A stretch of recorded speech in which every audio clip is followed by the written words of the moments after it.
បាទសូមគោរពជំរាបសួរបងប្អូនជួបគ្នាបន្តសម្រាប់ខ្ញុំគឺលើកឡើងពាក់ព័ន្ធតែការវាយប្រហាររបស់ទណ្ឌិតសំរងស៊ីទេដែលតែងតែប្រើនៅសារនយោបាយជាដដែល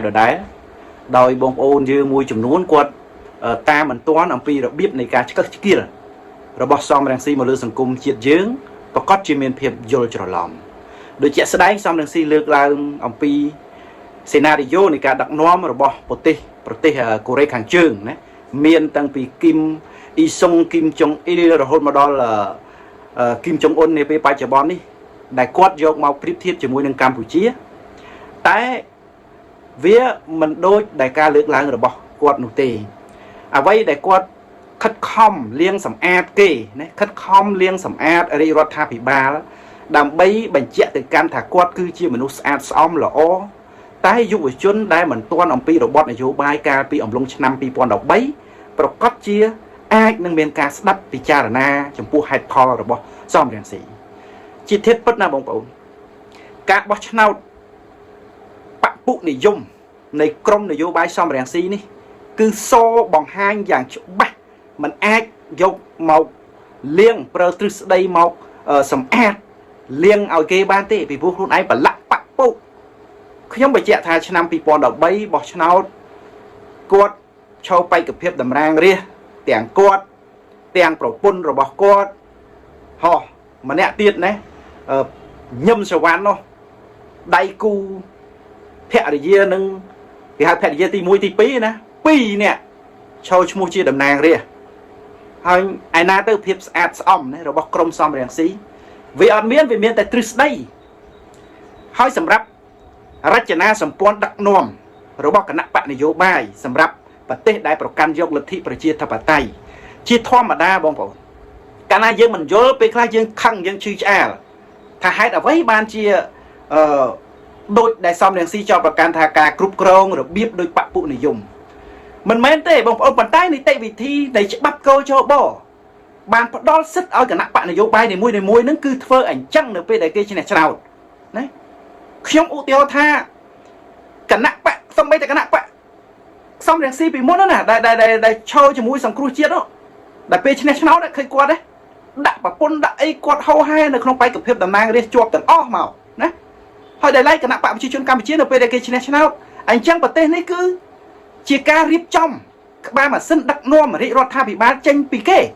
ហេដូចថាអ្នកណាឈ្នះឆ្នោត50+1ឡើងទៅប្រទេសនោះគឺជាកម្មសិទ្ធិរបស់បកនោះហើយរយៈកាល5ឆ្នាំដែលគេរៀបចំរចនាសម្ព័ន្ធដឹកនាំប្រទេសនោះអានឹងគឺច្បាស់មកអញ្ចឹងហ្មងយើងមើលទៅណាហើយកុំចោទថាបពុថាអ្វីអានោះជាការចោទតែសច្ចភាពពិតនៃសេណារីយ៉ូនៅក្នុងសង្គមប្រជាធិបតេយ្យវាបង្ហាញអញ្ចឹងបាទហើយដោយគណៈបព្វជិជនកម្ពុជាឈ្នះឆ្នោតហើយបើគេឈ្នះទាំងក្រមប្រឹក្សាឃុំសង្កាត់ក្រុងស្រុកអានោះស្រុកនោះគឺស្ថិតនៅក្នុងការគ្រប់គ្រង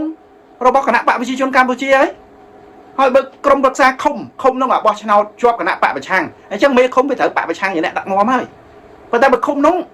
បព្វជិជនជាអ្នកឈ្នះអញ្ចឹងគណៈបព្វជិជនជាអ្នកគ្រប់គ្រងទាំងអស់នោះអានឹងអញ្ចឹងយើងចេះតែយក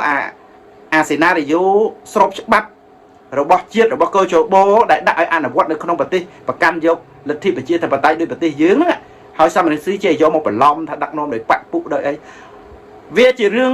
ផ្លូវច្បាប់បាទនិយាយបងប្អូនវាជារឿងផ្លូវច្បាប់យើងយល់អំពីនយោបាយយើងចេះតាមដាននយោបាយបានយើងលែងឈឺចាប់នឹងអ្វីដែលកំពុងតែដំណើរការដឹកនាំប្រទេសនេះទៅ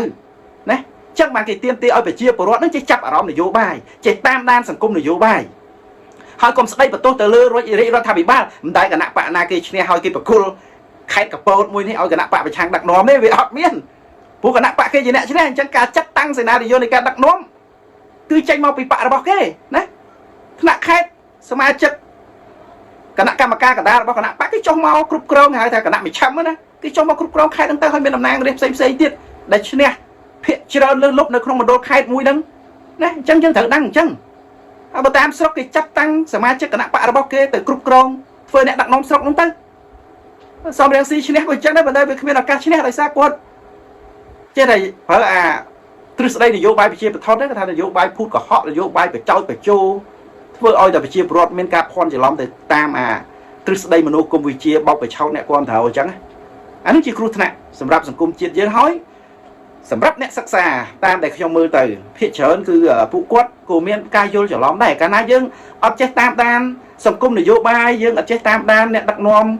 គ្រប់បណ្ដាស្ថាប័នណាគ្រប់បណ្ដាក្រសួងគ្រប់បណ្ដាខេត្តគ្រប់បណ្ដាក្បាលម៉ាស៊ីននៃមេដឹកនាំហ្នឹងថាប្រភពជាស្អីជាសមាជិកនៃគណៈបកនយោបាយហើយគេបំរើការងារនៅក្នុងគណៈបកនយោបាយគេប្រកួតប្រជែងមកឈ្នះគឺមានតែសមាជិករបស់គេហ្នឹងហើយដែលគេទុកចិត្តដាក់ទៅឲ្យកាន់តួនាទីណាមួយផ្សេងនោះដើម្បីគ្រប់គ្រងស្ថាប័នរដ្ឋទាំងមូលហ្នឹងណាវាមិនខុសអីគេថាចបាយខេត្តទេណាគណៈបញ្ជាការខេត្តទេណាគេនិយាយភាសាខ្លីអញ្ចឹងណាប្រធានគណៈកម្មការខេត្តប្រធានគណៈកម្មការបានន័យថាមេគេនៃក្រុមដឹកនាំខេត្តទាំងមូលហ្នឹងណាគ្រប់គ្រងទៅលើស្ថាប័នប៉ូលីសគ្រប់គ្រងទៅលើស្ថាប័ន PM តាហ៊ានសម្រាប់ដែនសមត្ថកិច្ចនៅក្នុងខេត្តហ្នឹងគឺចបាយខេត្តហ្នឹងហើយជាអ្នកគ្រប់គ្រងមានបទបញ្ជាមានអីណាដែលទទួលបានពីថ្នាក់ជាតិមកនោះអាហ្នឹងវាអញ្ចឹងហើយយើងកុំមានការភ័ន្តច្រឡំណាចវាយក្រុងគ្រប់គ្រងសង្កាត់ហ្នឹងទៅខណ្ឌហ្នឹងទៅណាវាអញ្ចឹងណាហើយបើជឿតាមអ្នកធ្វើនយោបាយប្រជាពិធដោយសំរងស៊ីគឺនាំតែក្រមយុវជននាំតែក្រមអ្នកដង្ហែទៅរកភាពបរាជ័យទេដោយខ្វះនៅឧត្តមកតិការពិតយកទៅសាបព្រោះណែនាំទៅដល់សមាជិករបស់ខ្លួននៅតែបន្តចោទរាជរដ្ឋាភិបាលណាចោទសម្ដេចតេជោចោទសម្ដេចធិបតីហ៊ុនម៉ាណែតថាបកពុថាដឹកនាំដោយក្រមតែមួយវានិយាយអត់ត្រូវចំពោះការឆ្លុះបញ្ចាំងទៅលើទស្សនវិជ្ជា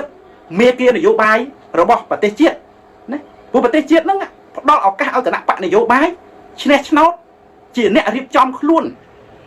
រៀបចំក្បាលម៉ាស៊ីនដឹកនាំរាជរដ្ឋាភិបាលអានឹងយើងបង្ហាញតែនឹងឲ្យអស់ឲ្យទៅប្រជាពលរដ្ឋលោកបានទទួលយល់ទៅអានោះលោកដឹងថាសារៈសំខាន់នៃអ្នកនយោបាយសម្រាប់ប្រទេសជាតិវាមានកម្រិតណាហើយណាហើយអ្នកខ្លះលើកឡើងប្រៀបធៀបថា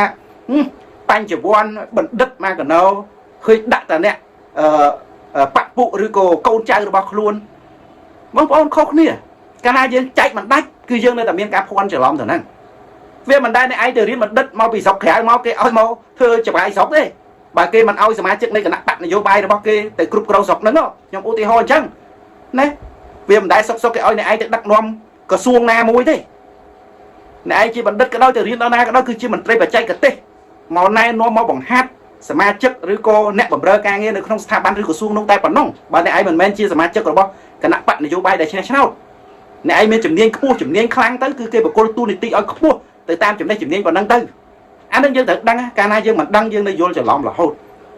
ពេលខ្លះអ្នកខ្លះគាត់វាយតម្លៃថាស្រុកនោះមួយមិនសមណាដាក់ចវាយស្រុកនឹងសោះគាត់ដូចជាមិនបានរៀនខ្ពង់ខ្ពស់ទៅដល់អនុបណ្ឌិតឬក៏បណ្ឌិតអីទេប៉ុន្តែយើងមើលសារបានបុគ្គលដែលឡើងទៅកាន់ចវាយស្រុកនោះមើល